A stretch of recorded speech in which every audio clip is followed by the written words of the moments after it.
ಹಾಗೂ ಮಹಾರಾಷ್ಟ್ರದ ಗಡಿ ಭಾಗವಾದ ಅಥಣಿ ತಾಲೂಕಿನ ಶಿನ್ನಾಳ ಗ್ರಾಮದಲ್ಲಿ ಮಾಜಿ ಉಪಮುಖ್ಯಮಂತ್ರಿ ಅಥಣಿ ಶಾಸಕರು ಆದ ಲಕ್ಷ್ಮಣ ಸವದಿ ಅವರ ಸತತ ಪ್ರಯತ್ನದ ಫಲವಾಗಿ ಕೇಂದ್ರೀಯ ವಿದ್ಯಾಲಯ ಮಂಜೂರಾಗಿದ್ದು ವಿದ್ಯಾರ್ಥಿಗಳು ಅದರ ಸದುಪಯೋಗ ಪಡೆದುಕೊಳ್ಳಬೇಕು ಅಂತ ಯುವ ನಾಯಕ ಚಿದಾನಂದ ಸವದಿ ಹೇಳಿದ್ದಾರೆ.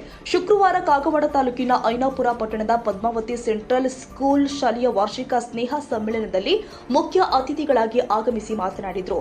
ಉನ್ನತ ಶಿಕ್ಷಣ ಕೇವಲ ನಗರ ಪ್ರದೇಶದ ಮಕ್ಕಳಿಗೆ ಮಾತ್ರ ಸೀಮಿತವಾಗಿದ್ದು ಅದನ್ನ ಮನಗಂಡ ಮಾಜಿ ಉಪಮುಖ್ಯಮಂತ್ರಿ ಅಥಣಿ ಶಾಸಕರು ಆದ ಲಕ್ಷ್ಮಣ ಸವದಿ ಅವರು ಗ್ರಾಮೀಣ ಭಾಗದ ಪ್ರತಿಭಾವಂತ ಮಕ್ಕಳಿಗೆ ಉನ್ನತ ಶಿಕ್ಷಣ ಸಿಗಬೇಕೆಂಬ ಉದ್ದೇಶದಿಂದಾಗಿ ವಿಶೇಷ ಪ್ರಯತ್ನ ಮಾಡಿ ಶಾಲೆಯನ್ನ ಮಂಜೂರು ಮಾಡಿಸಿದ್ರು ಎಂದಿದ್ದಾರೆ.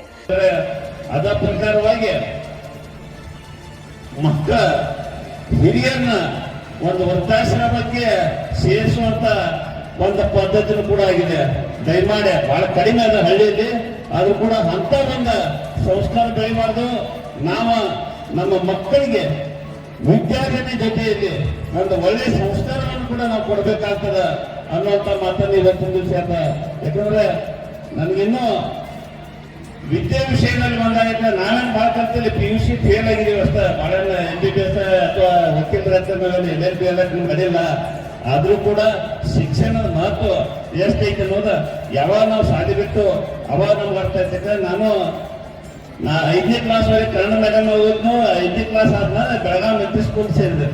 2 ವರ್ಷ ಇಂಗ್ಲಿಷ್ ಮೀಡಿಯಂ ಆದ್ಮೇಲೆ ಮತ್ತೆ ಓಡಿ ನಮ್ಮ ಊರಿಗೆ ಬಂದು, ಯಾಕಂದ್ರೆ 100 ಎಕರೆ ಜಮೀನ್ ಐತಿ, ಈ ಬಿಟ್ಟು ನಾವೇನು ನೌಕರಿ ಮಾಡೋದೈತಿ ಅಂತೇಳಿ ಇಲ್ಲಿ ದೋಸ್ತನ ಬಿಟ್ಟು ಹೋಗುವಂತ ಒಂದು ಮನಸ್ಥಿತಿ ನಮಗೆ ಬೆಳೆದಿಲ್ಲ. ಇಲ್ಲೇ ಬಂದ ಮೇಲೆ ಅದರ ಫಲವಾಗಿ ನಾವು PUC ಸೆಕೆಂಡ್ ಮೇಲೆ ಫೇಲ್ ಆಗಿ ಇಲ್ಲೇ ಊರು ಸರ್ವೆ ಮಾಡ್ಕೊತಿದ್ದೇವೆ. ಹೇಳೋ ತಾತ್ಪರ್ಯ ಇಷ್ಟ ಐತೆ, ಶಿಕ್ಷಣ ಬಹಳ ಮಹತ್ವ ಐತಿ. ಶಿಕ್ಷಣದ ಜೊತೆಯಲ್ಲಿ ನಮ್ಮ ಮಕ್ಕಳಿಗೆ ಒಳ್ಳೆ ಸಂಸ್ಕಾರನೂ ಕೊಡ್ಬೇಕಾಗ್ತದ. ಆ ಮಕ್ಕಳನ್ನ